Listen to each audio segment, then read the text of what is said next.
Before we jump into today's show, I just wanted to let you know that I have got a brand new 3-part audio series available to download right now.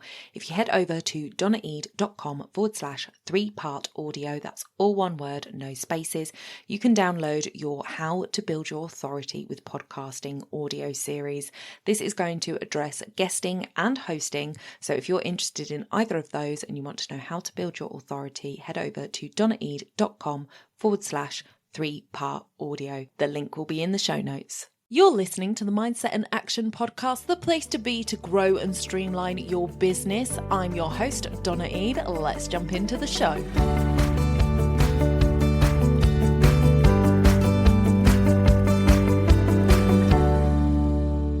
It's okay to have all your eggs in one basket as long as you control what happens to that basket. Elon Musk. Welcome back to the podcast, everybody. I am so glad to have you here today for this episode because we've got a conversation to have, and I'm not sure whether it's going to actually come to fruition or not, but I could see it being likely and we need to talk about it. So let's jump in. So many of you may have heard the rumor mill last week where people were talking about the fact that Instagram are testing payment levels on their verified status, and that these payment levels are going to offer you more benefits, perks, and opportunities within the Instagram platform. And what does this mean for me and you? Well, I'm not verified on Instagram. I don't feel the need to pay for verification. I'm not a celebrity who's likely to be cloned. Yes, there is a potential that somebody might clone me. You know, we've had that on Instagram where people have been cloned and have tried to get accounts taken down that are pretending to be them, etc. And it can be very difficult, and the verified status is supposed to help that. However, for me, social media has always been a free platform to use for its users, and I don't like the idea of having to pay for it, especially when we're having to see adverts. So adverts are on the platform, they're paying for the platforms, they're giving Facebook all the money that they need to be able to run. And, you know, with Mark Zuckerberg building a massive house in Hawaii with a great big underground bunker and all this that I've heard of, you know, I don't think he needs the extra money. So it just seems like a cash grab to me, and I don't like that. So I am not sure of all the rules and regulations. I did try to do a little bit of research before I jumped on this episode to kind of see if I could look at what the different levels are going to get you. Now, Jules on social media, I will link her in the show notes if you want to go and follow her. She did a reel about it, and she was talking about how, you know, the higher up the tiers you go, the more links you can get on Instagram. And she was talking about links in Reels, which is something that I've not heard of before. So, you know, there's potential to get more links, potential for you to be pushed out further. So basically that you will suddenly be a top priority for Instagram in their algorithm above everybody else, which basically means that anybody who is not paying gets pushed to the bottom of the list, which means for you and me who are just trying to run our businesses and are just trying to get to our clients who are out there just wanting us to find them, it's very, very difficult. So it's already very difficult. We already know that a very small percentage of our followers see our stuff on social media. And so what does this mean in the big scheme of things? And what it says to me is that we really need to look at being very strategic with what we're doing with our social media currency, how we're spending our time on social media, and how we actually look at attracting our potential clients and what that looks like. So I have spoken before about how I literally did an episode a little while ago, and I'll link it in the show notes. I can't remember the number off the top of my head, about me breaking up with Instagram. And then I said how I suddenly started to see a little bit more traction on it. So I was like, oh, oh, should I give it up or shouldn't I give it up? And I am still on there because I like the platform. I like engaging with Instagram. I like the images. I like the people I follow over there. My feed is always full of beautiful images and funny videos, and I really enjoy my time over on Instagram. So I haven't really broken up with it as much as I had hoped I was going to break up with it. However, in light of this, if this comes to fruition, I will definitely be culling my Instagram connection for sure. So in light of this, I am very much looking at my intentionality around my social media and what I'm posting where and what that's doing for me, and if I want to continue it. But also in light of this, do I want to be putting my effort into Instagram if there is going to come a point where people are paying for views and likes through Instagram, pushing them further and higher in the feed than me, therefore reducing my reach? And the answer is no. I don't want to be on a platform that's going to do that. So again, we need to be very strategic and very intentional with the time that we're putting into our social media. So for me, I am very much moving towards LinkedIn being my main platform. I really like the simplicity and the calmness of LinkedIn. And I've heard a lot of people in the business space talking about how they're actually hanging out more on LinkedIn now. So I think it is becoming that hub for business owners. So if you are a B2B person, I think LinkedIn is a great place for you to hang out and get to know business owners, because I think more business owners are leaning in to LinkedIn as a platform that they're spending time on. If you are a B2C, then it's slightly different. And for me, and I'm not B2C, I'm more B2B, but if I'm looking at what's working and what seems to be drawing more attention, I would say for B2C, being in Facebook groups is much more likely to yield results for you over Instagram. And it makes me sad to think that Instagram is going to do this, and they're testing it, so it may not come to anything. But if they do, I think they will see a big drop off of the people who are not willing to pay, just basically not interacting on the site anymore, because it's a waste of our time as business owners to spend our time there if that's going to happen. So I have a personal account on Instagram. I have my business account on Instagram. So I'll probably feed into my personal account a little bit more to see what's going on over there, because like I say, I enjoy the platform, but I doubt I'm going to be uploading on there very often, if at all, especially for my business, because it's just not going to be worth it to me. So you need to really sort of sit down and work out what it is that you want from your social medias and how it is that you are integrating them into your business.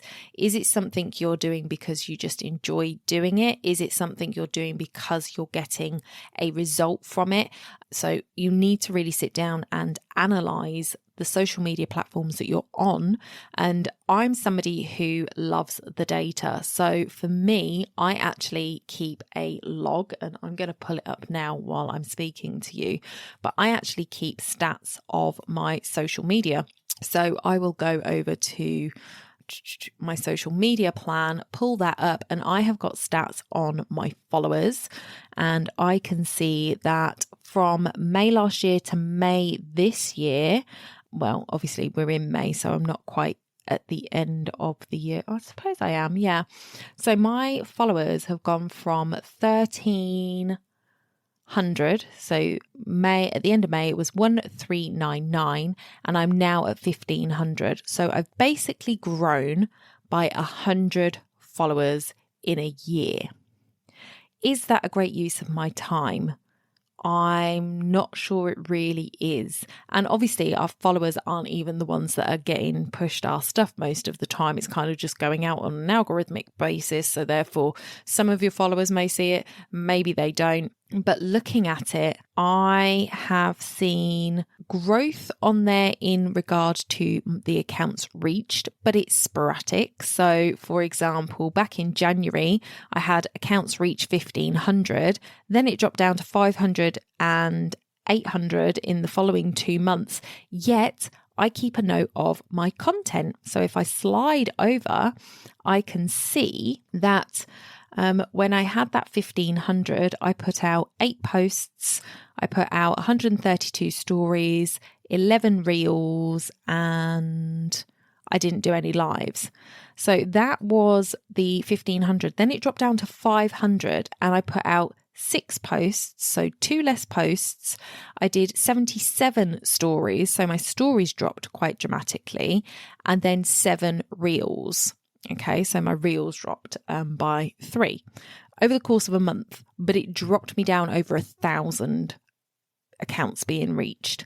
And then last month, I actually had an ad running.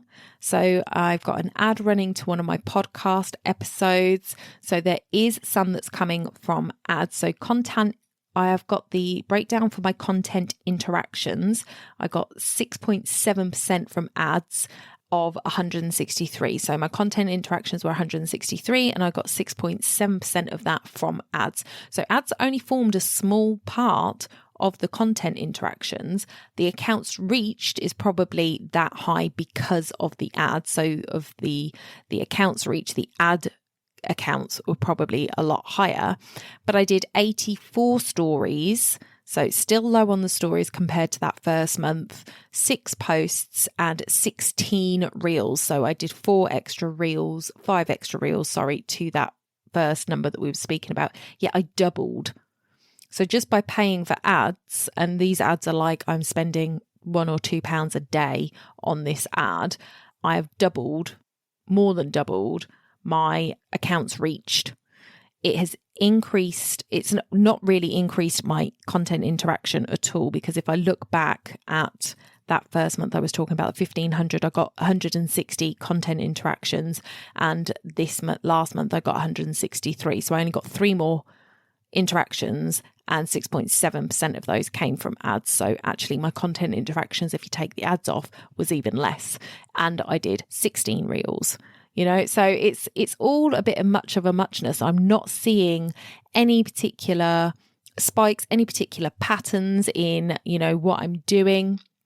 And I'm certainly not getting the engagement that I feel the content that I'm putting out there deserves in respect of the amount of time it's taking me and the quality of the content that I produce.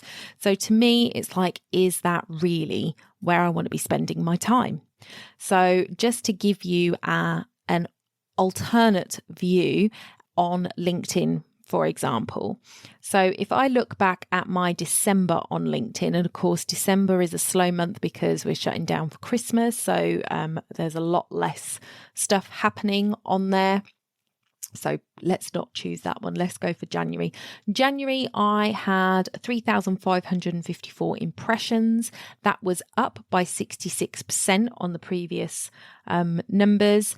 I got 216 engagement, which was up 55%. And I got an audience of 1,400, which was up again, 107 searches in the last 90 days and 38 in the previous week.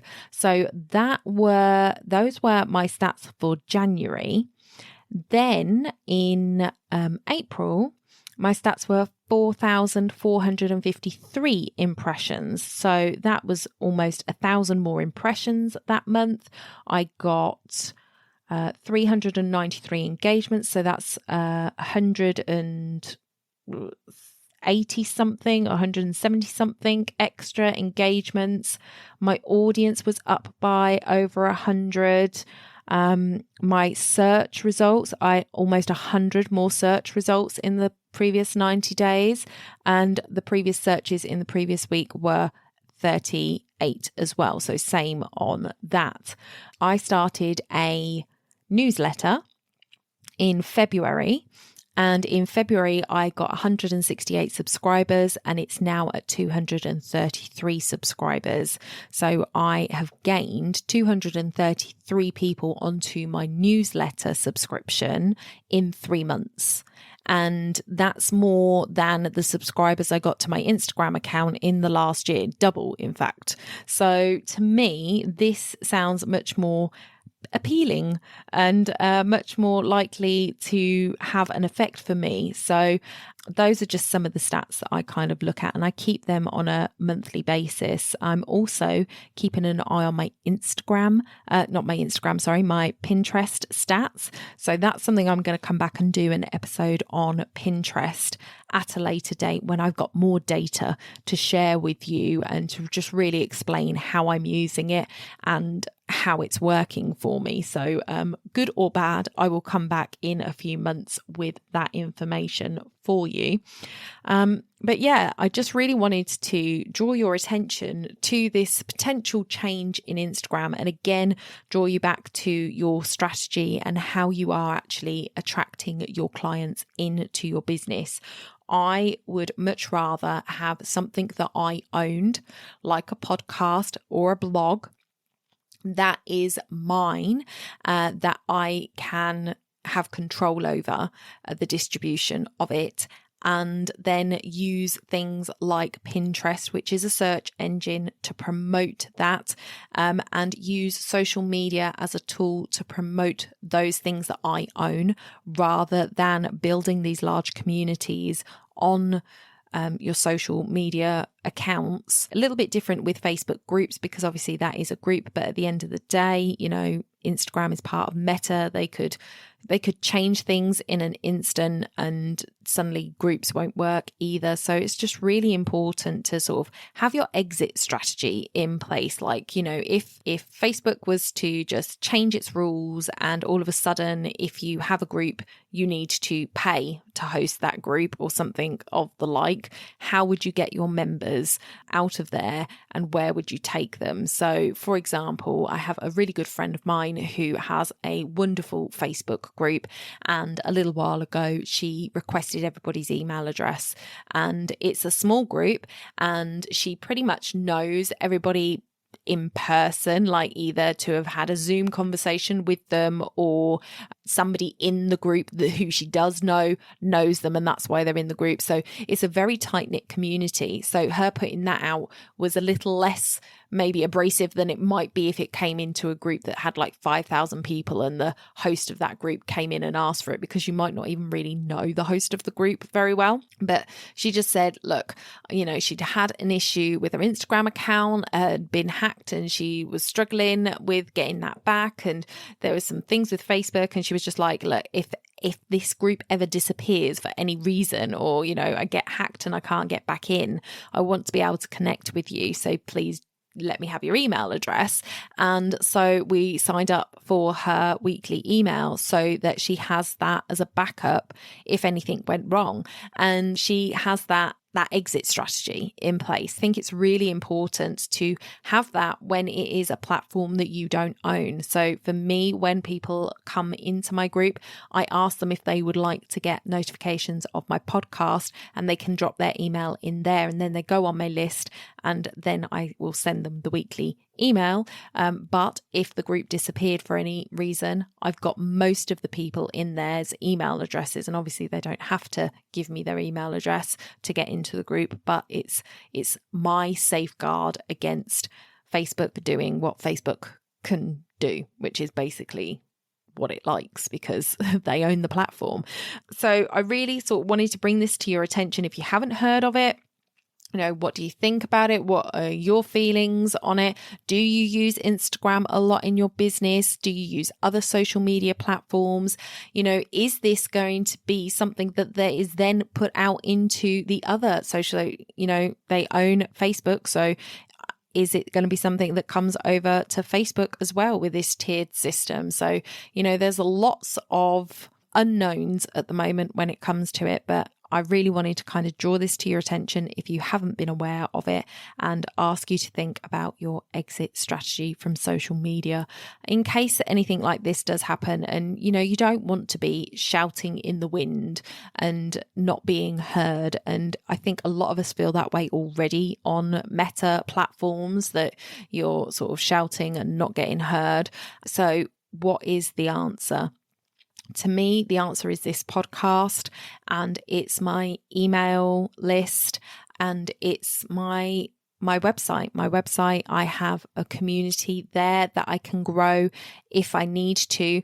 It's harder because everybody's obviously used to Facebook and Facebook groups, and they're all logged in on Facebook on their phone. So it's really easy to get in on Facebook. So when you look at making a group outside of Facebook, there's got to be a really big pull for somebody to want to go and log in there. But if Facebook ever disappears, then obviously people might be a bit more willing to go elsewhere. But I have those exit strategies there and I am implementing them. So I'm trying to move away from consistently posting on social media when it's not doing me any good. So I love popping in Instagram stories. I love listening to Instagram stories. But if I'm not getting the engagement, not getting the reactions, not getting the feedback from people, then it does seem to be like, why are you wasting your time? There's an old saying, how long are you going to flog a dead horse? And we don't want to be flogging dead horses over here. So that is it for me today. I just wanted to bring that to your attention, get you to start thinking about it. And if you are interested in getting a podcast started as part of your exit strategy, then reach out to me. donnaeade.com is where you'll find all the information. You can connect with me in there. You can go to the contact page and you can book a call with me if you want to have a discussion about it. I offer VIP strategy days for people who want to kind of just lay out all the strategic elements of podcasting, what it would look like, what they would talk about, how they would get it going, when it would go up, all of that jazz. We can spend a day together and get that sorted for you, or you could sign up to be a VIP client with me and I can help you start your podcast from scratch, from creation to publication. So if you are interested in that, then head over to my website and you can see everything that I do over there. And that is it for me this week. Join me next week where I'm going to be joined by another Donna. Can you believe it? 2 Donnas on the show next week. So come and join me when I'm going to be speaking to Donna and we're going to be talking all about business, sort of the back end systems, how we it's a productivity episode. So how do we manage our time? How do we look at what we need to be doing and what we shouldn't be doing? Do we need a VA? Don't we need a VA? What can we do to make our business more successful? And we're going to be talking all about that next Thursday. And she's with me on Monday for a mini Mindset Monday, where we're going to be talking about the biggest mindset block she's had to deal with in her business. So come and join us next week on the podcast. And until then, I will say goodbye. See you next time. Bye for now.